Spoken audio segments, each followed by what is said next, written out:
RCF vous présente Revivez de l'intérieur, un podcast de Jean-Guillaume Xéry. Heureux de vous retrouver pour un nouvel épisode de ce podcast Revivez de l'intérieur, au cours duquel j'essaye de vous partager les clés essentielles des Pères du désert en termes de vie intérieure.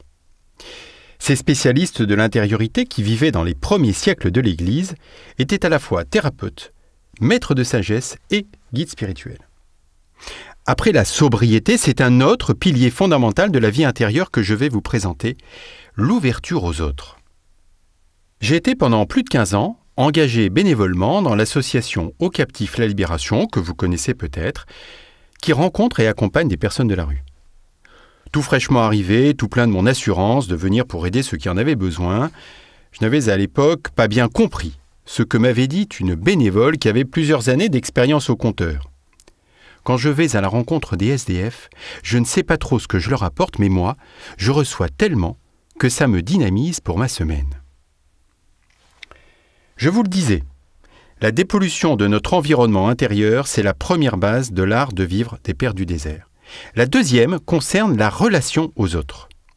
C'est pour eux un élément essentiel pour l'équilibre de notre âme. Le souci concret de l'autre développe mon humanité. Inversement, me regarder le nombril est un empêchement à toute croissance intérieure. Pour le dire autrement, faire du bien, ça fait du bien. Servir, s'occuper des autres, c'est bon pour notre équilibre intérieur. Et des façons concrètes de faire du bien, ça ne manque pas. Faire des crêpes pour des personnes âgées dans une maison de retraite, passer un peu de temps avec des personnes handicapées, se raser le crâne en solidarité avec une amie qui a perdu ses cheveux suite à une chimio, supporter patiemment des personnes qui nous ennuient, faire du secourisme bénévole en plus de sa vie professionnelle et de ses responsabilités familiales, tenir la porte pour la personne qui suit, laisser sa place en souriant à celle qui est debout, prier silencieusement. Les termes pour en parler non plus ne manquent pas. Fraternité, solidarité, bienveillance, hospitalité, miséricorde, charité, service. Au fond, il me semble que peu importe. L'essentiel, c'est ce mouvement favorable vers l'autre, pour l'autre. Et contrairement à l'ambiance globale, ce souci de l'autre est comme l'arbre qui pousse. Il ne fait pas de bruit et il est beaucoup plus répandu que nous ne le pensons généralement. Se soucier des autres est un facteur d'équilibre intérieur. Nous ne sommes pas faits pour nous regarder le nombril et ne penser qu'à soi ou ceux qui nous ressemblent. Mais cette affirmation, c'est quoi ? Un devoir les uns vis-à-vis des autres, un commandement religieux, une sensibilité plus ou moins développée chez les uns et chez les autres ? Eh bien, pour les Pères du désert, c'est d'abord une question de l'ordre de l'être. Autrement dit, une réalité inscrite dans notre nature humaine.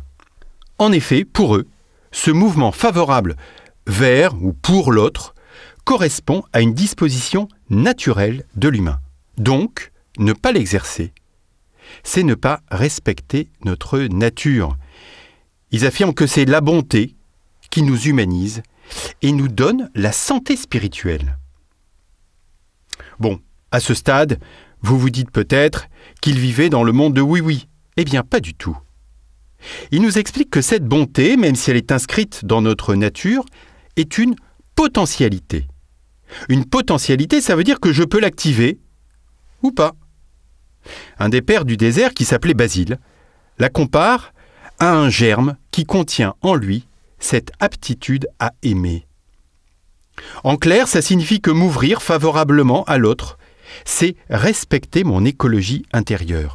En revanche, ne penser qu'à moi, passer mon temps à me regarder le nombril et faire des choix guidés par mon seul intérêt, j'en suis capable, mais c'est juste aller contre ma nature profonde. Et plus je développe cette aptitude au bien de l'autre, plus je deviens humain, mieux je me porte intérieurement. Comment faire ? 2 attitudes. D'abord, ne pas faire à l'autre ce que je ne voudrais pas qu'il me fasse. Ensuite, et ce n'est pas forcément plus simple, surtout quand c'est quelqu'un que je n'apprécie pas, lui faire ce que je voudrais qu'il me fasse. Et ça peut se vivre dans différents registres. Des nécessités matérielles, de la consolation, du réconfort. Pleurer avec celui qui est dans la peine, et partagez la joie de celui qui va bien.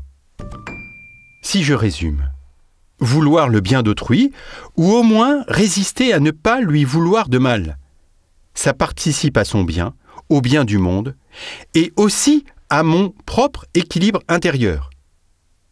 Le souci de l'autre, les pères ne le situent pas du côté d'un sentiment ou d'un devoir, mais de quelque chose qui est inscrit dans notre nature profonde et qui est à développer. Une petite invitation que je vous fais. Parfois, ce sont les autres qui nous indiquent que nous leur avons été utiles ou bienfaisants, pas toujours comme on le pensait d'ailleurs. Alors je vous invite à faire mémoire des merci qui vous ont été adressés cette semaine et explorer pourquoi, par qui et dans quelles circonstances. Et n'attendez pas, vivez selon votre nature profonde, soyez utile et pacifique, rendez service sans vous lasser. Je vous donne rendez-vous dans le prochain épisode. Je vous conduirai sur les chemins de l'enracinement intérieur. Il sera tout particulièrement question d'ancrage et de méditation. Vous venez d'écouter Revivez de l'intérieur, un podcast de Jean-Guillaume Xéry réalisé par RCF. Pour écouter l'intégralité des épisodes, rendez-vous sur rcf.fr, l'application RCF et les principales plateformes de podcast. Pour approfondir votre réflexion, retrouvez également le livre Revivez de l'intérieur, paru aux éditions du Cerf. Si vous appréciez cet épisode, n'hésitez pas à faire connaître ce podcast autour de vous, en le commentant, le partageant ou en laissant des petites étoiles sur les plateformes.